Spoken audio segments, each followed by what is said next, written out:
Hello everyone, welcome back to my channel. कसे आहात तुम्ही सगळे? आणि आशा करते तुम्ही सगळे मजेत आणि आनंदात असाल. सो माझा हा व्लॉग आहे संडेचा आणि मला व्हॉईस ओव्हर द्यायला अजिबात वेळ मिळत नव्हता. सो फायनली आता इथे मी ट्रेनिंग सेंटरला आहे आर्याच्या आणि तिथूनच विचार केला की आता खूप झालं, जसा काही व्हॉईस ओव्हर मला जमेल मी तसा देईन आणि हा व्लॉग मला एडिट करून तुमच्याबरोबर शेअर करायचा आहे. कारण जितका वेळ जातो ना तितके माझे बाकीचे पण जे रेकॉर्ड केलेल्या जी रेकॉर्डिंग आहे ती खूप वेळ होतो आणि नंतर मला असं वाटतं यार खूप वेळ होऊन गेला, आता कसं शेअर करू. सो तुम्ही आय होप तुम्ही समजू शकता. सो थोडंसं यामध्ये ना नॉईस असेल, सो प्लीज इग्नोर दॅट आणि आय होप तुम्ही अंडरस्टँड कराल. सो व्लॉगला सुरुवात करूया. सो संडे होता आणि तेव्हा सगळ्यांनाच असं वाटतं ना की संडेला काहीतरी वेगळं बाहेरनं ऑर्डर करूया किंवा काहीतरी वेगळं खाऊया. सो आमचं भाकरी नॉर्मली म्हणजे जर मी आर्याला जेव्हा घेऊन जाते ट्रेनिंग सेंटरमधून तेव्हा थोडंसं असंही आम्हाला लेट होतंच.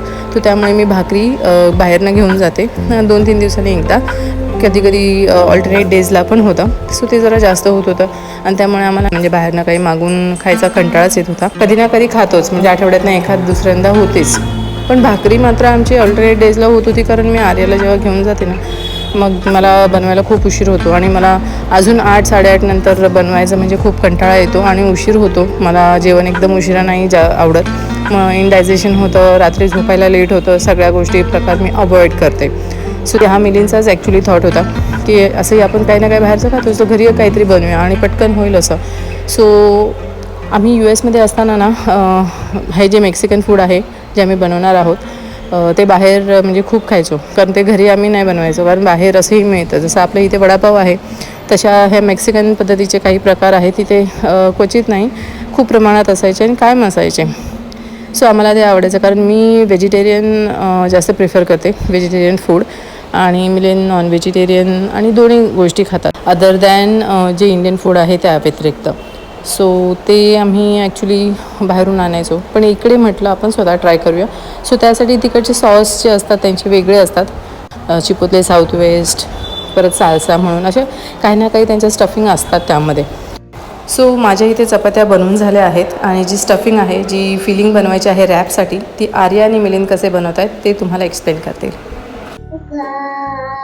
आज आर्या, मी आणि मैत्री आम्ही तिघे बनवणार आहोत टॉर्टिला रॅप मेक्सिकन स्टाईल. आज हा संडे इव्हिनिंगचा प्लॅन आहे. सो ह्या दोघी पण मला हेल्प करणार आहेत. मैत्री तुम्हाला दिसत नाही कारण ती टेबलच्या पण खाली जाते. आपल्या नॉर्मल इंडियन चपात्या असतात त्या मैत्री दाखवलं मैत्रीला, किती वेळ दाखव मैत्रीला. अच्छा वाटतं. सो इन्ग्रेडियंट्स दाखवतो. इन्ग्रेडियंट्स काही काही घेतलेले ते आर्या दाखवेल तुम्हाला इथे. सो हे अॅव्होकॅडो आहे, ही अॅव्होकॅडोची सीड आहे, ती काढून टाकणार. कॅप्सिकम, गाजर आणि ऑनियन. कॅप्सिकम म्हणजे शिमला मिर्च, गाजर, ऑनियन, गाजर आणि अॅव्होकॅडो, आणि कॉर्न आणि टोमॅटो, एक लिंबू, थोडासा पुदिना, कोथिंबीर आणि इथे कच्चा कोबी बारीक कापलेला, आणि ह्या चपात्या रेशमाने बनवलेल्या. याच्यामध्ये सगळं भरायचं. आधी ह्याच्यावर याचं स्प्रेड बनवायचं, ह्याचं सगळं स्प्रेड होणार आहे. ते स्प्रेड याच्यावर लावायचं आणि मग हे सगळं मटेरियल ह्याच्यात भरून, आणि एक आमचा सिक्रेट इन्ग्रेडियंट आहे जो अजून बनवायचा आहे आणि जो दाखवणार आहोत आम्ही, तो आम्ही रॅप बनवण्याच्या आधी तुम्हाला दाखवू. आणि हो, सॉस, तो सॉस आहे आमच्याकडे, तो दाखवू. सो आता आपण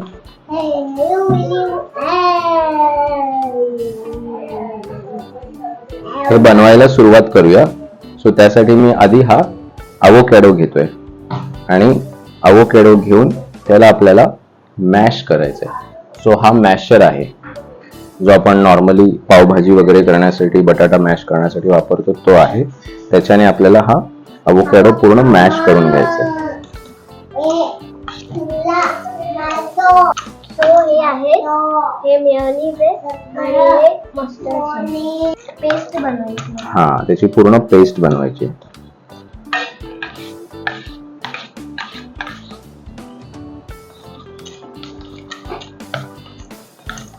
सो आम्ही हे अमेरिकेत खायचो, म्हणजे मेक्सिकन जिथे शॉप्स असतात जसं चिपोतले वगैरे, तर तिथे असे रॅप्स मिळतात. अमेरिकेमध्ये मेक्सिकन फूड खूप चालतं, जेवढं इंडियन फूड चालतं तेवढंच मेक्सिकन फूड पण खूप लोक खातात. स्पेशली अमेरिकन लोकांना मेक्सिकन फूड आवडतं, कारण ते थोडं वेगळं आणि स्पायसी असतं आपल्या इंडियन फूड सारखं. सो हे पूर्ण आपण असा एक अख्खा अवोकॅडो मॅश करून घेतलेला आहे. पेस्ट अशी एकदम हा, पेस्ट बनवलेले. त्याला पकड पहिला टोपाला. सो इथे काय झालं, मिलिंद जो माईक आहे मिलिंदचा, ते बोलता बोलता तो बंद झाला, पण त्यांच्या लक्षात आलं नाही. आणि म्हटलं आता हा पुढे व्हॉइस ओव्हर मी करते. सो पुढे इथे बघू शकता आर्याला जेवणामध्ये हेल्प करायला खूप आवडतं. पण मी तिला म्हणजे गॅसवरती काही करायचं असेल तर तिथे देत नाही. खाली बसून ती स्वतःचं टँक जे असतं म्हणजे आपलं ऑरेंज तो ती बनवून घेते.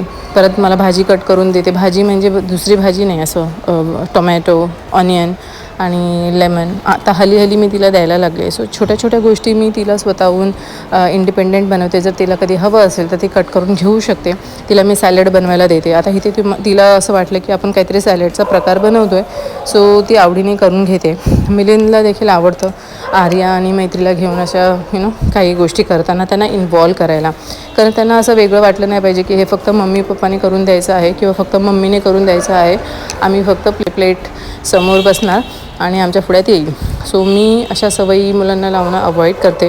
मी आता लहान आहे तोपर्यंत त्यांच्या मनावरती हेच रुजवण्याचा प्रयत्न करते की प्रत्येकाचं इन्व्हॉल्वमेंट कुठल्याही गोष्टीत असावं. मग ते फूड मेकिंग असू दे, कुठलीही गोष्ट असू दे, जेवढं तुम्ही करू शकता तुमच्या बाजूने ते करण्याचा प्रयत्न केला पाहिजे. ही सवय मी मुलांच्या अंगी लावायचा प्रयत्न करते.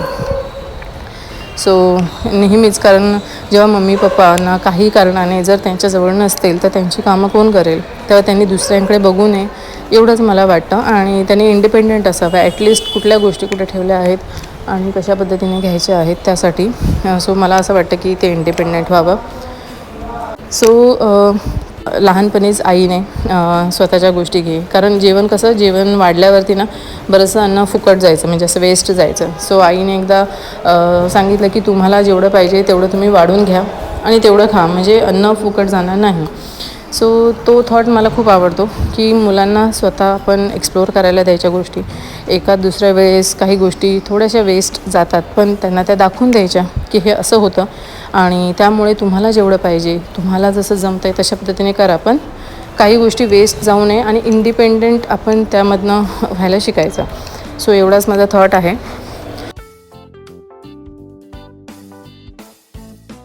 तिथे ऑलमोस्ट सॉस बनवून झाला आहे. आर्याने पण टेस्ट केला, तिला पण खूप छान वाटला आणि आता तिला ते टेम्पटिंग वाटतं. सो ती स्वतःच तयार करायला जाते. म्हटलं आधी पप्पाला एक रेडी करून मला देऊ दे, मी तो रोस्ट करते, म्हणजे टोस्ट करते. मी सारखं रोस्ट म्हणते. सो तुम्ही टोस्ट करते, मैत्रीला खायला देते, कारण तिने दुपारी नीट काही जेवली नाही आहे. सो पहिला आम्ही तिचाच मान असतो, तिला पहिलं देतो, कारण तिला एकदम छोटा भाग खाते, एकदम असं पोट भरेल असं एकदाच नीट खात नाही. सो मला तिला काही बनवलं की पहिलं तिला द्यायचं असतं. सो तिला देऊन झालं की मग एक आम्ही खाऊ शकतो. पण असंही आर्या म्हणते तिला बटरमध्ये टोस्ट करून काही नको आहे. सो इथे तुम्ही बघू शकता मिलिंद कसे लिबरली ते स्प्रेड आहे ते टाकतायत. म्हणजे त्यांना मी सांगते की इतकं टाकायचं नाही आहे, कारण ती 1 नाही 2 नाही 3 खाणार आहे. आणि लहान असले तरी आपण मुलांना इतकं बाहेरचं जे प्रोसेस्ड फूड आहे आणि पॅक्डवालं फूड आहे ते देऊ नये. आम्ही देखील घेतो बाहेरून, पण रोजच्या बेसिसवरती म्हणजे डेली बेसिसवरती आम्ही इतकं खात नाही. पण मिलिंद जेव्हा आर्या असते ना, पप्पा मला एवढं पाहिजे, मला थोडं अजून द्या, मग ते थोडंसं हात सोडून द्यायला बघतात. पण मी थोडं यासाठी तिथे उभी राहते की किती टाकतायत किती नाही ते मला बघावं लागतं, कारण लहान असले तरी त्यांची पण इंटरनल सिस्टम जी आहे ती वीक होते जरासं आपण डेली बेसिसवरती आणि त्यांना जितकं पाहिजे तितकं रोज देत गेलो तर. तेच जर थोडं खाल्लं तर त्यांना देखील खायला आवडतं आणि आपली आतली जी इंटरनल ऑर्गन्स आहेत ते देखील चांगले राहतील कारण जितकं तुम्ही जास्त खात बसाल तितकं ते डायजेशन करायला, पचवायला, त्यातले जे ऑर्गन्स आहेत त्यांची देखील कार्यक्षमता ती वीक होते आणि कालांतराने, आणि नंतर मग काय थोडे थोडे आजार, त्यातनं रिकवर होणं, ह्या सगळ्या गोष्टी खूप स्लो होतात. सो ते होऊ नये, आपलं आतले देखील ऑर्गन्स चांगल्याने हॅपी राहावे, त्यासाठी खायचं थोडंसं चवीसाठी, पण प्रमाणात खावं, जेणेकरून ते मुलांना पण कळावं की का कमी खावं. सो इथे आर्या स्वतःचं बनवून घेते आणि मी आता टोस्ट करून घेईन. सो आता मी आर्या स्वतःचं बनवेल तोपर्यंत मी एक टोस्ट करून घेते. सो मिलिंद मला बनवून देतील आणि तिचा ती नंतर बनवेल. सो अशा पद्धतीने आता हे सगळं झालं आहे आणि थोड्या वेळाने मी ते रोस्ट करून मिलिंद जेव्हा खायला बसते तेव्हा बघू आर्याची काय रिॲक्शन आहे. मैत्री तर सगळं स्टफिंग असते ना, ती सगळी ओपन करते आणि खाते. सो हे जे आम्ही छान असं प्लेटिंग केली आहे त्याचा काहीही उपयोग नाही आहे. ती सगळं असं ओपन करते आणि त्यामध्ये चीज कुठे आहे ते पहिलं शोधून काढते, किंवा अशी जी क्रीमी लेअर असते ती शोधून घेते आणि तीच खाते. आणि नंतर मग काय तिला भरवावं लागेल. घातलं आर्याने दिले असं. अरे वा, आर्याला आवडलंय म्हणजे छान झालं.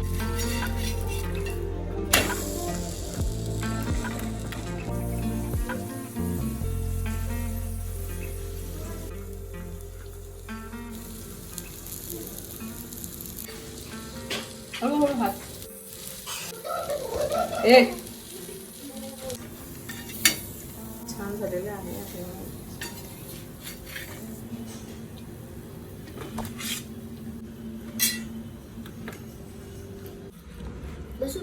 बस गलम गलम.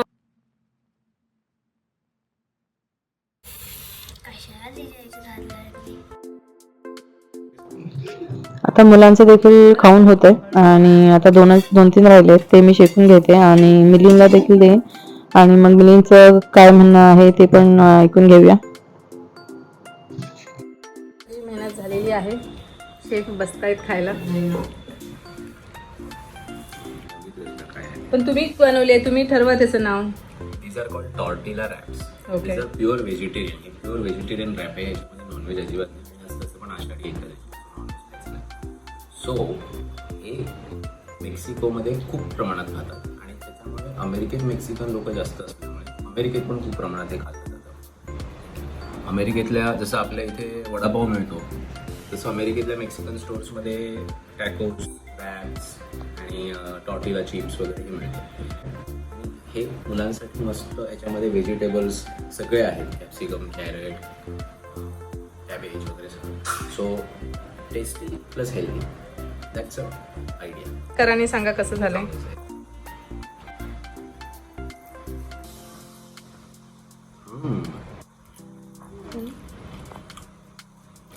ह्याच्यामध्ये अजून एक गोष्ट मिसिंग आहे. Can somebody identify. त्याच्यामध्ये टोमॅटो तर आपण टाकला. मग काय राईस. आर्याची सगळ्यात आवडती गोष्ट आणि बाबूची दही, कड ते फेटलेलं. क्रीम टाकायचं लोक. क्रीम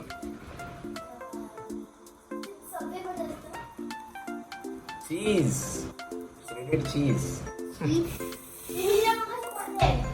आणि ह्याचं दुसरं व्हेरिएशन म्हणजे ह्याच्यामध्ये समजा आपण चिकनचे छोटे छोटे तुकडे करून त्याला श्रेड करून जर आपण त्याला असं फाईल्यासारखं फ्राय करून आपण नेक्स्ट संडेला तसं तुमच्यासाठी बनवू. नॉनव्हेज आपण नेक्स्ट टाइम नॉनव्हेजचं.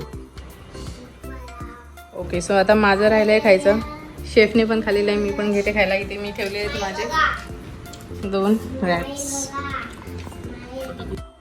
आता मी ट्राय करते.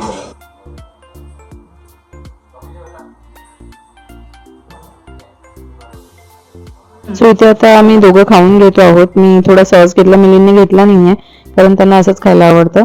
आणि हे झाल्यावरती किचनमध्ये पसारा खूपच आहे.